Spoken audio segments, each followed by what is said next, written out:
انسان بندے مومن تہی دل سے اگر ایک مرتبہ سبحان اللہ بولتا ہے تو پروردگار عالم اس کے 10 نامہ اعمال میں 10 نیکیاں لکھتا ہے اور اس کے 10 وہ کبیرہ گناہ مٹا دیے جاتے ہیں جو مٹانے کے لائق نہیں ہے اور اس کے 10 درجات بلند فرما دیے جاتے ہیں. پھر میرے نبی ارشاد فرماتے ہیں مقام پر اگر ایک مرتبہ بندہ مومن تہی دل سے اگر سبحان اللہ بولتا ہے تو پروردگار عالم اس کے نامہ اعمال میں 90 نیکیاں لکھتا ہے. میرے نبی کا فرمان ہے کیا بیان کرتا ہو. تو آئیے چلتے ہیں جس مجلس میں بیٹھ کر کے تم خاموشی اختیار کر رہے ہو, جس مجلس میں بیٹھ کر کے اپنی زبان کو تم ہلانا نہیں چاہ رہے ہو, قسم خدا کی اگر تم ہلانے پر مجبور نہ ہو جاؤ تو تم میرا نام بدل کر کے پھینک دینا. اور چلتے کہ اسی ذات کی طرف اسی روئے زمین کے اوپر اسی آسمان کے نیچے اسی مشرق و مغرب کے مابین ایک ذات ایسی ہے جس کا گزر ایک راستے سے ہوتا ہے, جس کا کہ نام نامی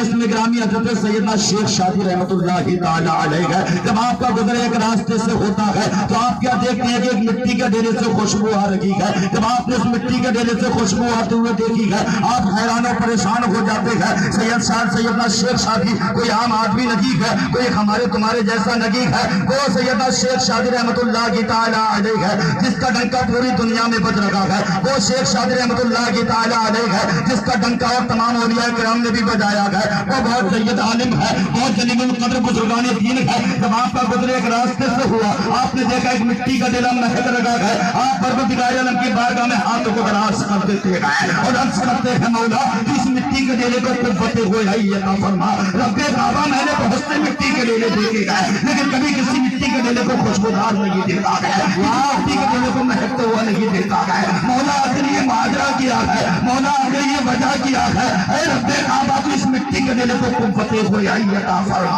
وہ اللہ کا نیک متقی پرہیزگار بندہ رب کی بارگاہ میں ہاتھوں کو دراز کر کے دعا کرتا ہے. قسم اس پاک پروردگار کی جس کے قبضہ و قدرت میں میری جان ہے. مورخین نے لکھا ہے کہ ابھی سیدنا شیخ شادی رحمت اللہ تعالی علیہ کے ہاتھ نیچے نہیں آئے گئے, ابھی ہونٹوں کو جنبش ہوئی گئے, زبان کو حرکت ہوئی گئے. رب قدیر ان کے دعا کو قبول فرما دیتا ہے. اس مٹی کے ڈیلے کو فتح گویائی عطا فرما دیتا ہے. اس مٹی کے ڈیلے کو بولنے کی زبان دیتا ہے. اس مٹی کے ڈیلے کو سننے کی قوت دیتا ہے. وہ مٹی کا ڈیلا سیدنا شیخ شادی رحمت اللہ تعالی علیہ سے مخاطب ہو کر عرض کرتا ہے, اے شیخ شادی پوچھو کیا پوچھنا چاہتے ہو, اے شیخ شادی معلوم کرو کیا معلوم کرنا چاہتے ہو. سیدنا شیخ شادی رحمت اللہ تعالی علیہ ارشاد فرماتے ہیں میں نے دنیا میں بے شمار مٹی کے ڈیلے دیکھے گئے لیکن کبھی کسی مٹی کے ڈیلے کو خوشبودار نہیں دیکھا گیا, کسی مٹی کے ڈیلے سے خوشبو آتے ہوئے نہیں دیکھی گئے, کسی مٹی کے ڈیلے کو مہکتے ہوا نہیں دیکھا گیا. اے مٹی کے ڈیلے سے یہ تو بتا کون سا قرآن کا پارا پڑھتا ہے جس کی وجہ سے مہک لگا ہے, تو قرآن کی آیت پڑھتا ہے جس کی وجہ سے مہک لگا ہے, تو کون سا قرآن کا سورہ پڑھتا ہے جس کی وجہ سے مہک لگا ہے, تو کون سا قرآن کا رکوع پڑھتا ہے جس کی وجہ سے مہک لگا ہے, تو کون سا وظیفہ پڑھتا ہے جس کی وجہ سے مہک لگا ہے, تو کون سی درود پاک پڑھتا ہے جس کی وجہ سے مہک لگا ہے, تو کون سا ایسا تسبیح تحلیل کرتا ہے جس کی وجہ سے مہک لگا ہے, ایسا کون سا نیک عمل تو کرتا ہے جس کی وجہ سے مہک لگا ہے. تو اس بستی کا زندہ دل غیور مسلمان مٹی کے ڈیلے کا جواب سنو. وہ مٹی کا ڈیلا کہتا ہے اے شیخ شادی جو من مہک لگا ہو یہ میرا کمال نہیں ہے, نہ تو میں قرآن کا پارا پڑھتا ہوں, نہ تو میں قرآن کا رکوع پڑھتا ہوں, نہ تو میں قرآن کی آیت پڑھتا ہوں, نہ تو میں قرآن کا کوئی سورہ پڑھتا ہوں, نہ تو میں کوئی درود پاک پڑھتا ہوں, نہ تو میں کوئی تسبیح و تحلیل کرتا ہوں, نہ تو میں کوئی حمد و ثنا کرتا ہوں. جو میں مہک لگا ہوں یہ میرا کمال نہیں ہے بلکہ میں گلاب کے پیڑ کے سائے میں رہا کرتا تھا. اور جب رات کی تاریکی میں رات کی تنہائی میں آسمان سے اوش ٹپتا کرتی تھی, آسمان سے جو اوش ٹپتا کرتی تھی, آسمان سے جو شبنم گرا کرتی تھی وہ گلاب کی پنکھڑیوں کے اندر ہو کر کے میرے اندر سما جایا کرتی تھی. تو میں مہک لگا ہوں یہ گلاب کے پیڑ کے سائے کا کمال ہے. تو اس بستی کے زندہ دل غیور مسلمانوں میرا جملہ سنو, جب ایک مٹی کا ڈیلا ارے گلاب کے سائے میں رہ کر کے خوشبودار ہو سکتا ہے تو یہ نبی کا امتی, نبی کا چاہنے والا, نبی پر جان لٹانے والا, غوث اعظم کا دیوانہ, امام احمد رضا کا مستانہ, غریب نواز کا چاہنے والا, میں غوث اعظم کی ارے مجلس کو سجا کر کے اس نے بیٹھ کر کے درود پاک پڑھ کر کے کل میدان محشر میں جنت جاتا. نعرہ تکبیر, نعرہ رسالت, سرکار کی آمد, دیندار کی آمد, طاہا کی آمد, نعرہ تکبیر.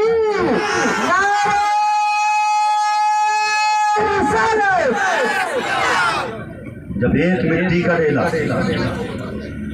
گلاب کے سائے میں رہ کر کے خوشبودار ہو سکتا ہے، تو ہم تم تو پھر بھی نبی کی امتی ہیں، نبی کے چاہنے والے ہیں، اور اب تبارک و تعالیٰ نے 18,000 مخلوقات میں سب سے اشرف بنا کر کے تمہیں بھیجا ہے۔ جو سب سے اشرف ہو، سب سے بلند والا ہو، سب سے عظمت والا ہو، سب سے بڑا رتبے والا ہو، اس کا مقام کیا ہوگا؟ بولو،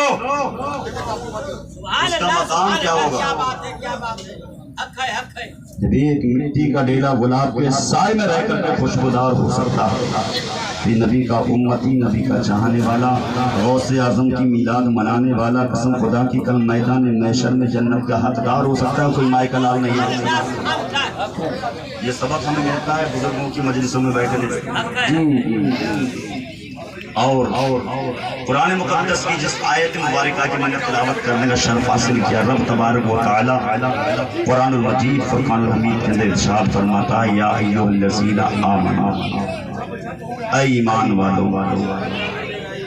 اتقوا اللہ، اللہ سے تھوڑا یار ماحول بناؤ سننے کا، تب کچھ بات کی جائے آپ سے۔ سننے کا موڈ میں ہے نا، تو ادھر ادھر کیا دیکھ رہے ہو یار؟ اس سمے مجھ سے بڑا خوبصورت کوئی نہیں ہے یہاں، اس وقت مجھ سے بڑا خوبصورت کوئی نہیں ہے یہاں، کیونکہ اللہ اور اس کے رسول کے ذکر سے زیادہ خوبصورت، اس سے زیادہ بلند والا، برتر والا، عزت والا، عظمت والا کسی کا ذکر ہے ہی نہیں۔ جس کا ذکر خوبصورت ہوگا، اس کا ذکر کرنے والا بھی سب سے بڑا خوبصورت ہوگا۔ سب کو دیکھ رہے ہو، کم از کم ادھر دیکھ لو، سبحان اللہ بول دیا کرو، کوئی بات سمجھ میں آئے۔ تو رب ارشاد فرمایا تھا، یا ایھا الذین آمنوا، ایمان والو، اتقوا اللہ، اللہ سے ڈرو۔ تو کیا ایمان والوں کی نجات کے لیے اتنا کافی نہیں ہے کہ وہ اللہ سے ڈرو گے؟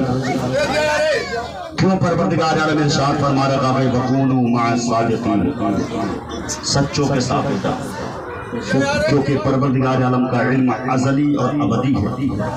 پروردگار عالم اپنے علم سے یہ جانتا ہے کہ آخری وقت میں، آخری زمانے میں، آخری دور میں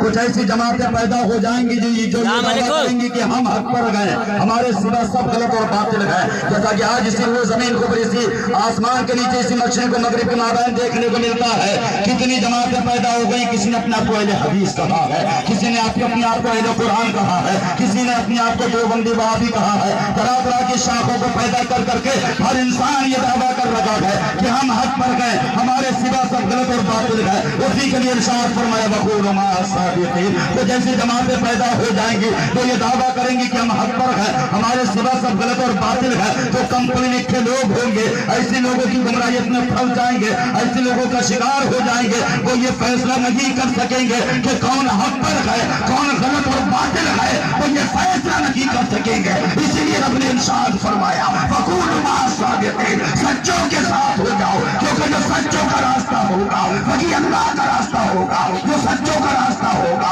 وہی نبیوں کا راستہ ہوگا، جو سچوں کا راستہ ہوگا وہی صحابہ کا راستہ ہوگا، اور جو صحابہ کا راستہ ہوگا وہی صالحین کا راستہ ہوگا، جو صالحین کا راستہ ہوگا وہی شہداء کا راستہ ہوگا، جو شہداء کا راستہ ہوگا وہی اولیاء کاملین کا راستہ ہوگا، جو اولیاء کاملین کا راستہ ہوگا وہی راستہ تو غوث اعظم کا راستہ ہے، تو غوث اعظم کا راستہ ہے، وہی راستہ تو غریب نواز کا ہے، تو غریب نواز کا راستہ ہے، وہی راستہ تو حضرت مکتوم سنہ کا ہے، جو راستہ مکتوم سنہ کا ہے، وہی راستہ تو وارث پاک کا ہے، جو وارث پاک کا ہے، وہ امام احمد رضا خان کا ہے،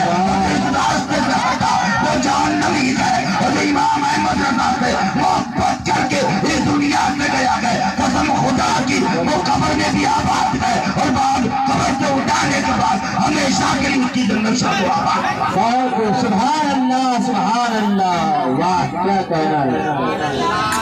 ارشاد فرمایا، وَكُونُوا مَعَ الصَّادِقِينَ، سچوں کے ساتھ ہو جاؤ۔ تو سچا کون ہے؟ جو سچوں کا راستہ ہے وہی راستہ تو غوث اعظم کا ہے، جن کی ہم مجلس لا کر کے یہاں بیٹھے، جن کا ذکر کرنے بیٹھے گئے، اور میرے نبی ارشاد فرماتے ہیں، جو دنیا میں آج دعویٰ کرتے ہیں نا کہ ہم حق پر گئے، ہمارے سوا سب غلط اور باطل ہے، بس سنیں،